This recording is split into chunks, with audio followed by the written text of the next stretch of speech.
All right, welcome back.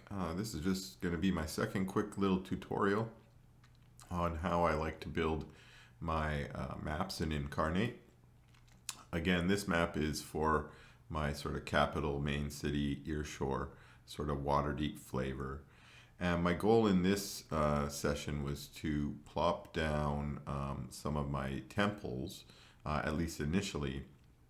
I have about 20 different temples to gods that I want to place, and I don't want to miss out on any while I'm designing my map. So I'm starting by just picking out which stamps I think I might use. So the first one here I picked was this obelisk for my Tower of Brock. Brock is the god of industry in my world. And then I was mostly just trying to sample the different, they have some special buildings in here as well. I like some of the Gothic look of some of the buildings. And a number of my temples in this city are going to be gathered inside of a university. Temples to the god of magic, god of history, and so on. All those two have, for instance, libraries. There's going to be an academy, a forum, and so on. And because I wanted these things to be arranged in sort of a university campus, I want to put them all in the same area. And so my goal here was mostly not really to build that area. In fact, I sat down with the goal to build the campus area, but I didn't actually complete it. Instead, I was really just trying to pick out all the stamps that I thought I might use. So there I grabbed a couple university stamps that I kind of like.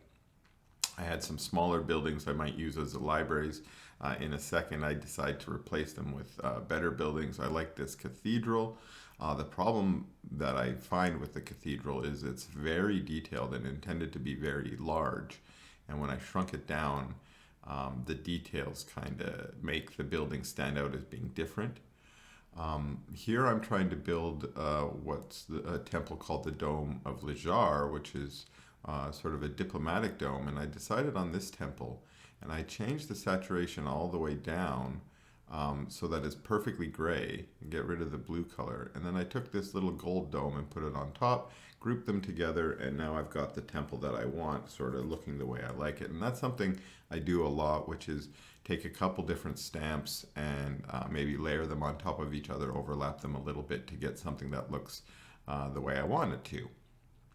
Now, the temples that I'm placing over here are more temples to gods of like diplomacy and justice, and so this is going to be more of the diplomatic center of my city, where they're. So trying to arrange it a little bit like it might be kind of parliament buildings. Again, I'm not going to settle on this as the final arrangement necessarily.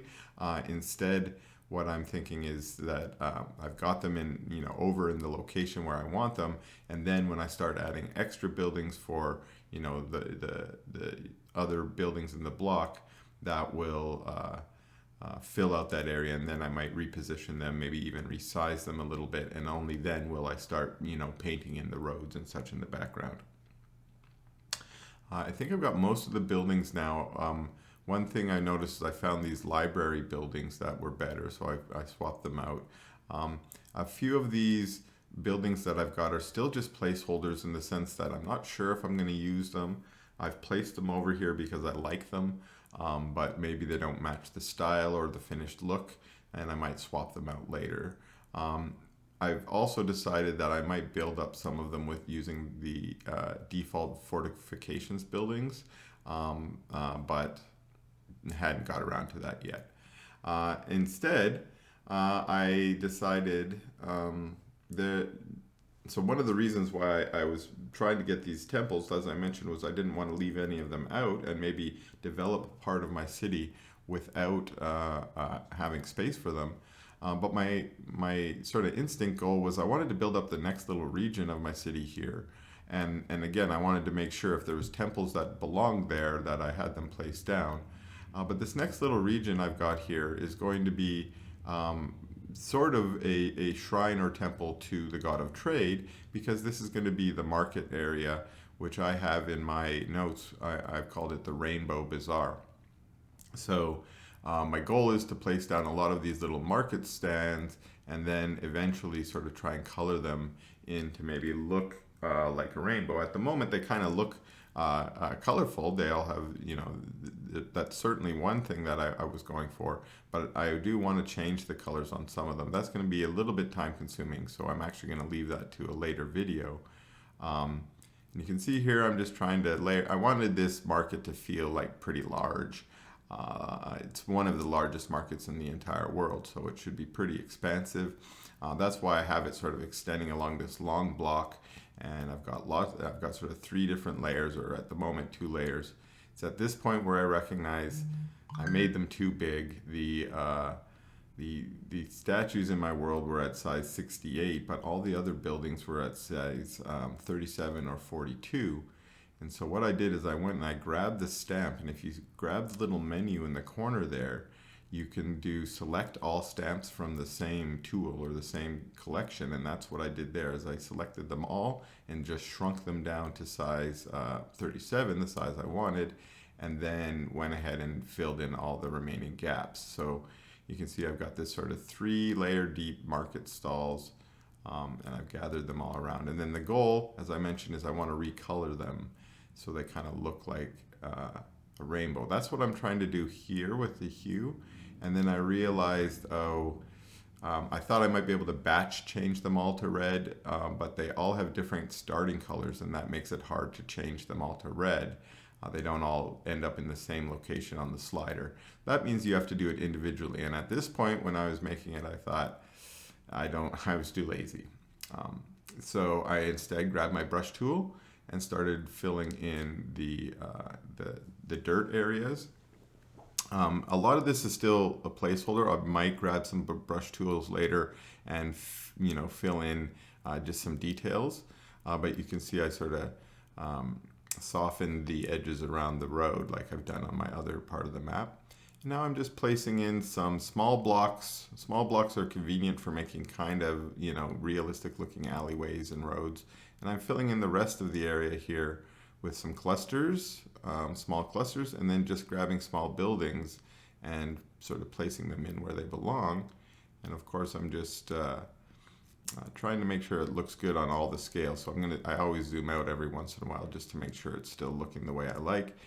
That's a good way to catch if you've got some scale problems like I mentioned before with my market. Just put some finishing touches here on the market. Again, it's not 100% complete, but it's up to maybe 90% complete, so I can move on to another region. And I decided that since this little island down here I kind of liked, and I wanted to maybe make it a green space if I could, which is what I'm doing now.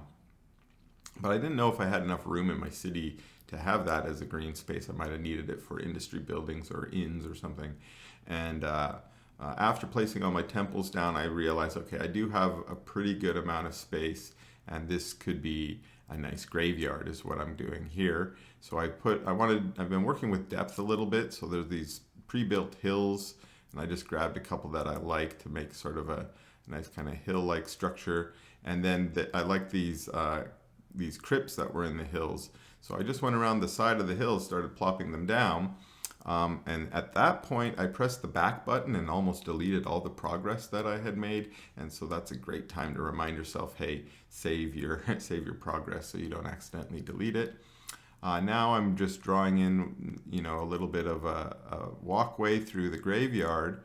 And my goal, I'm not doing it here, but eventually at the end, I'm going to flatten those stamps down onto the foreground there.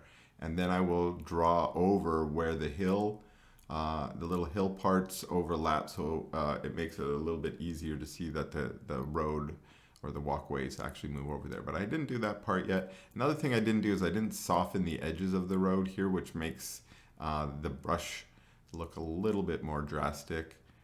Now I'm placing down some graveyard or graves. This is my first time using this set, and so I hadn't actually built a graveyard before out of this. I kind of like how it's looking.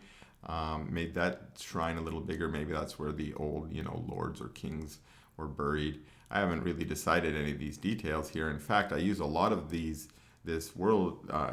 map making to be helpful in my world building.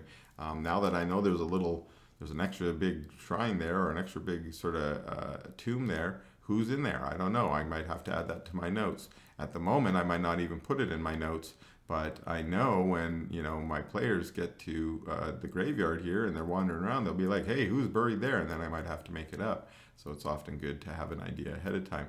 Put some little dirt paths in there as well. Again, I can soften the edges around there, I think would be better. Um, so now I'm building in sort of groves, because my idea here is this island would be dedicated to the Titans of life and death. And so down below, I've got a little statue of Dalar, the Titan of Death. And I thought up above I might have some groves dedicated to Tilani, the Titan of Life. So that's all I really did in this little development session. So thanks for watching, and I'll come back as I try and finish off this map of Earshore.